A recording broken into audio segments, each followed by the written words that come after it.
اعوذ باللہ من الشیطان الرجیم بسم اللہ الرحمن الرحیم وَإِنَّكَ لَعَلَىٰ خُلُقٍ عَظِيمٍ۔ دین کے 70 سے زیادہ شعبے ہیں،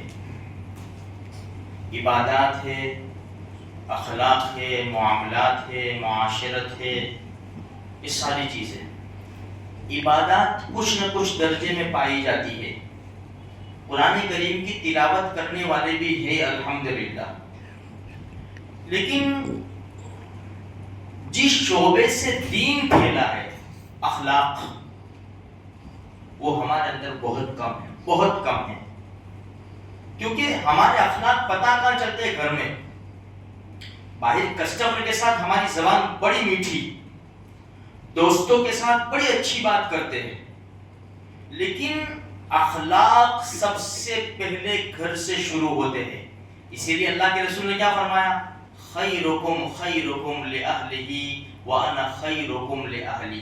تم میں سب سے بہتر وہ ہے جو تمہارے گھر والوں کے ساتھ اچھا سلوک کرے، اور میں تم سب سے بہتر ہوں اپنے گھر والوں کے ساتھ اچھا سلوک کرنے میں۔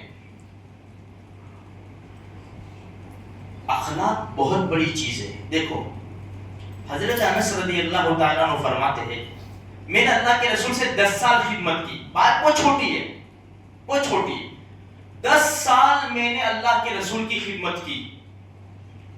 اللہ کے رسول نے نہ مجھے کبھی ڈانٹا، نہ مجھے کبھی ایسا کہا کہ انس یہ کام کیوں کیا تم نے، ایسا نہیں کرنا چاہیے تھا، کچھ بھی نہیں۔ 10 سال 10 دن نہیں میرے بھائی، 10 سال، پورے 10 سال خدمت کی۔ حضرت انس گواہی دے رہے، مجھے اللہ کے رسول نے کبھی نہیں ڈانٹا، اخلاق کے ساتھ۔ کبھی دیر ہو جاتی تو اللہ کے رسول نرم لہجے سے کہتے، انس بہت دیر کر دیا آپ نے۔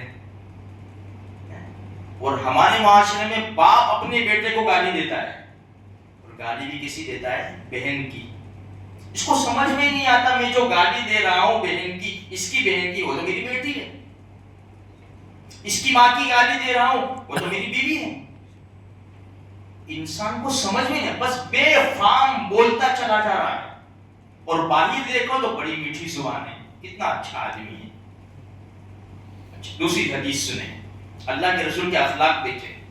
ہم کیا اخلاق میرے بھائی، اصل یہ ہے، خالی سننا مقصد نہیں ہے، یہ حدیثیں سن کر اپنی زندگی میں لانا مقصد ہے۔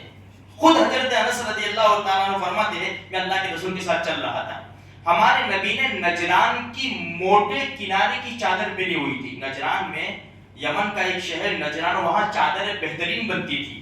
اللہ کے رسول نے وہ چادر پہنی ہوئی تھی، ایک بدو آیا، اتنی زور سے اللہ کے رسول کی چادر کو کھینچا کہ اللہ کے رسول کا سر مبارک اس کے سینے پہ لگ گیا۔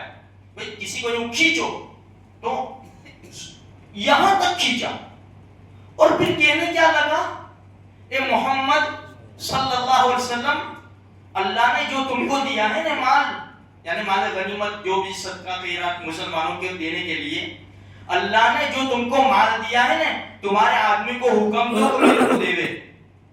اب بتاؤ ہمارا پارا کہاں چلا جاتا؟ یہ تو دونوں جہان کے سردار ہیں۔ حضرت انس رضی اللہ تعالیٰ فرماتے ہیں، ہمارے نبی نے اس کے سامنے دیکھا اور ضحکا، ہنسے، ہمارے نبی ہنس پڑے، اور صحابہ کرام کو فرمایا کہ ان کو دے دو، دے دو ان کو۔ ایک تیسری حدیث چھوٹی سی سناؤں۔ حضرت انس رضی اللہ تعالیٰ فرماتے ہیں کہ سخت ٹھنڈی کا زمانہ ہوتا، سخت ٹھنڈی، پانی بھی ٹھنڈا ہو جاتا ہے نا، وضو کرتے ہوئے اپنے کو بھی ڈر لگتا ہے ٹھنڈی کے زمانے میں۔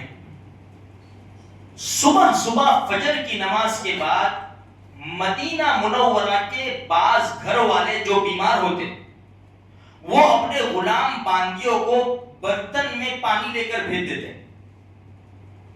اللہ کے رسول جب نکلتے تو یہ کھڑے ہوئے ہوتے، جیسے آج کل کبھی کبھی غیر مسلمان دروازے کے پاس کھڑے ہوتے ہیں نا، اپنے بچوں کو لے کر، پانی لے کر، بھائی دم کر دو۔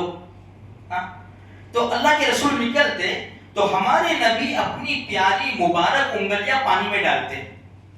اب ٹھنڈی کے زمانے میں کسی کو منع نہیں کرتے تھے، ہمارے نبی ہر ایک کے برتن میں انگلیاں ڈالتے, یہ پانی بیماروں کو پلاتے, اللہ ان کو شفا دے دیتا.